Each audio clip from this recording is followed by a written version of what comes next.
Welcome guys back to another video on the channel. We've got some breaking news as Dani Ceballos has officially signed for Arsenal on another season-long loan. This is some exciting news coming out as he has officially come back from Real Madrid to join Arsenal for another season at the Emirates Stadium.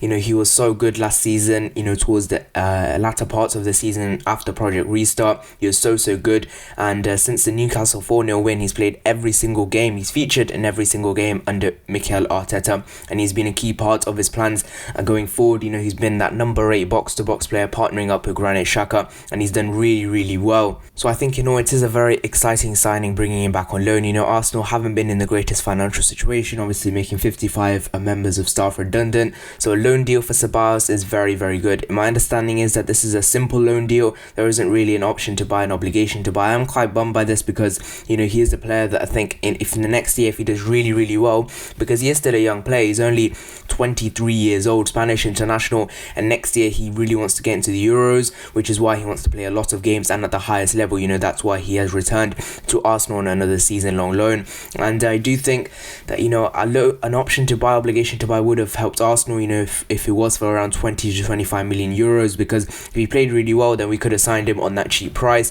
next season when we have a bit more money, and if he helped us propel us into the Champions League places, if he did, and he could be partnering up against the likes of Thomas Partey and Hossein Aouar, that could form a very good midfield partnership between those three, if obviously Partey and Aouar sign this summer. There isn't going to be a loan fee. This time Arsenal are going to pay 100% of his wages. His wages are around £80,000 a week. That's basically the same as Socrates. We are going to be letting go of Socrates, and maybe at the time of uploading, Socrates is probably already gone, so I think that covers his wages fully. And you know, if you look at the fact that, you know, we're not paying a loan fee, you know, his wages aren't very big compared to someone like Mesut Ozil, and he's very young, so he can improve, and he already knows the squad. You know, Mikel Arteta, he knows him really well, Spanish link, and he knows all his teammates as well, so I think it's a very good addition to our side, bringing him back on another season-long loan.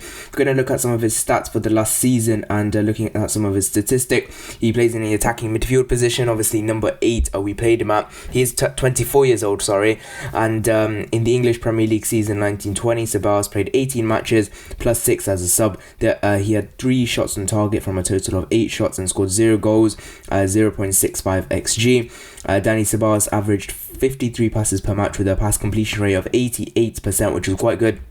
He also had 2 assists, and Dani Ceballos received 1 yellow card and 0 red cards. And in the UEFA Europa League season 1920, Ceballos played 3 matches plus 3 as a sub. He had 2 shots on target with a total of 3 shots and scored 1 goal, 1.26 xg. Dani Ceballos averaged 45 passes per match and had a pass completion rate of 91%, which is again quite good, and he has 0 assists. He also received 0 yellow cards and 0 red cards. His disciplinary actions are actually quite good. He doesn't dive into tackles. He isn't that sort of player. He's a very technical player, and at the start of his Arsenal reign, we saw he was doing too many twists and turns, and I actually released a video, which again I deleted soon later, of a ballerina. You know, he was doing that much twisting and turning. He was holding onto the ball too much, but, you know, Mikel Arteta got hold of him and made him understand that, you know, you need to play the ball around. That's how you need. This is how you need to play. This is how you need to play. And then he has improved since then, and he has been a very pivotal part of our squad moving forward.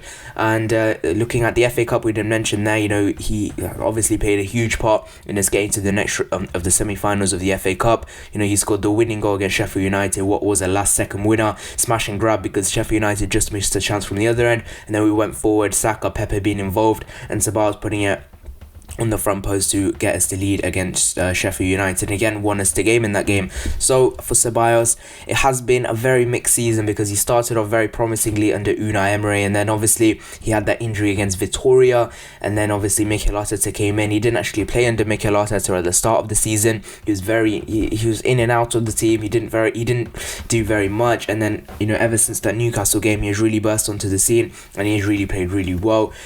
First 2 games of Project Restart, I don't think he was very good, especially that Brighton and Man City game, but ever since then he has been very good, and he has been, you know, pivotal to some of our brilliant performances and to our FA Cup triumph. And hopefully he does come, hopefully now he is back to the squad, he can now push on and make us do even better things, and maybe with better midfield players around him like Thomas Partey and Hossein Aouar, he can really help us propel us forward into a much higher position in the league, because that league position last year wasn't very good at all.